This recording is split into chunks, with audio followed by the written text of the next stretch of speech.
नमस्कार। आज हम एक बहुत ही खास सफर पर निकलने वाले हैं। एक ऐसा सफर जो हमें समय में पीछे ले जाएगा, भारत की कलात्मक विरासत की एकदम गहराई में। ये चट्टानों में तराशी गई कहानियों की दुनिया है। तो चलिए इस शानदार सफर को शुरू करते हैं। भारत की प्राचीन कला और संस्कृति का एक अनमोल खजाना जो महाराष्ट्र की पर्वत श्रृंखलाओं के बीच कहीं छिपा है, अजंता और एलोरा की वो अद्भुत गुफाएं। ये लाइनें हैं ना, ये सिर्फ शब्द नहीं है। समझिए कि ये एक दरवाजा है, एक ऐसा दरवाजा जो हमें एक पूरी की पूरी भूली हुई दुनिया में ले जाता है। तो देखिए, जब हम गुफाओं की बात करते हैं तो दिमाग में शायद कुछ और ही तस्वीर बनती है, पर ये वैसी गुफाएं नहीं हैं। ये तो महाराष्ट्र की सह्याद्री पहाड़ियों में चट्टानों को काटकर बनाए गए पूरे के पूरे मंदिर और मठ हैं। मतलब ये कला, आस्था और जमाने की इंजीनियरिंग के वो बेमिसाल स्मारक हैं जो सदियों से समय की हर कसौटी पर खरे उतरे हैं। तो चलिए, हमारे इस सफर का पहला पड़ाव है अजंता।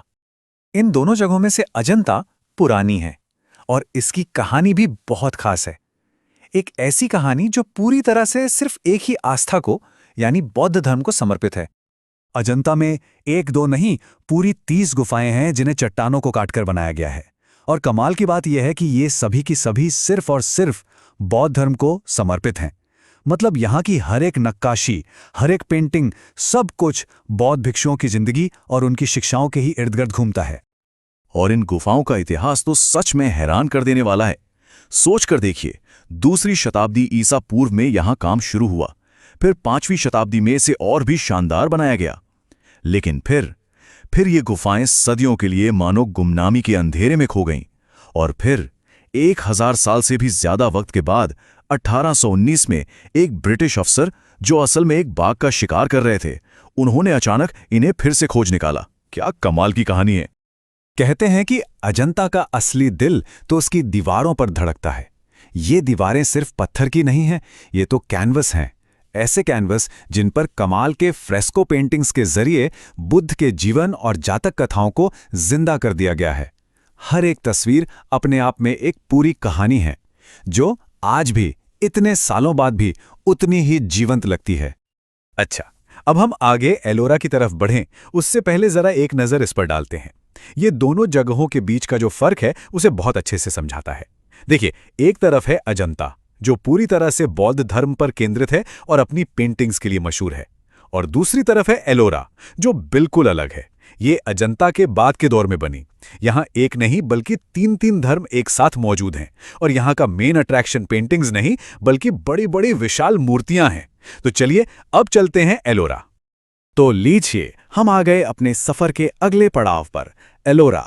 और मैं बता दूं, ये सिर्फ एक और गुफाओं का समूह नहीं है। नहीं, ये तो प्राचीन भारत में अलग अलग धर्मों के एक साथ शांति से रहने का एक जीता जागता, एक असाधारण सबूत है। एलोरा में कुल 34 गुफाएं हैं। और देखिए ये कैसे बटी हुई हैं। 17 गुफाएं हिंदू धर्म की, 12 बौद्ध धर्म की और 5 जैन धर्म की। ये अपने आप में एक बहुत बड़ी बात है, एक शक्तिशाली प्रमाण कि कैसे अलग अलग आस्थाएं एक ही जगह पर एक दूसरे के बगल में शांति से फली फूली। तो इसका मतलब क्या हुआ? इसका सबसे बड़ा मतलब यह है कि एलोरा भारत की प्राचीन धार्मिक सहनशीलता और एकता का एक अद्भुत प्रतीक है। ये एक ऐसी विरासत है जो आज भी उतनी ही रेलेवेंट है। ये हमें दिखाती है कि कला और आस्था ये सारे मतभेदों से कहीं ऊपर हैं। अब हम एलोरा के इस विशाल परिसर के अंदर एक ऐसे चमत्कार पर फोकस करने वाले हैं जो सच में कल्पना से भी परे हैं। एक ऐसी चीज जिसे बनाया नहीं गया, बल्कि एक पूरे पहाड़ से आजाद किया गया। 16 ये सिर्फ एक नंबर नहीं है, ये एलोरा की एक गुफा का नंबर है। पर ये कोई आम गुफा नहीं है, बिल्कुल नहीं। इसके अंदर दुनिया का सबसे अविश्वसनीय आर्किटेक्चरल चमत्कार छिपा हुआ है। लेकिन सवाल यह है कि आखिर ऐसा क्या है इस एक गुफा में जो इसे इंजीनियरिंग का एक चमत्कार बना देता है? इसका जवाब छिपा है इसे बनाने के तरीके में। एक ऐसा तरीका जो आज भी बड़े बड़े एक्सपर्ट्स को हैरान कर देता है। ये सच में अविश्वसनीय है। आप सोचिए, कारीगरों ने एक ही विशाल चट्टान के ऊपर से, मतलब टॉप से काम शुरू किया और फिर वो नीचे की ओर खोदते चले गए, तराशते चले गए। उन्होंने लाखों टन चट्टान को हटाकर इस मंदिर को पत्थर से मानो प्रकट कर दिया। इसे ईंट पत्थर जोड़कर नहीं बनाया गया, इसे तो पूरे पहाड़ को ही काटकर बनाया गया है। ये तो इंजीनियरिंग की जीनियस का एक बेजोड़ नमूना है। तो चलिए कैलाश मंदिर के बारे में कुछ खास बातें फटाफट जान लेते हैं। ये है गुफा नंबर 16। इसे बनवाया था राष्ट्रकूट राजा कृष्ण प्रथम ने।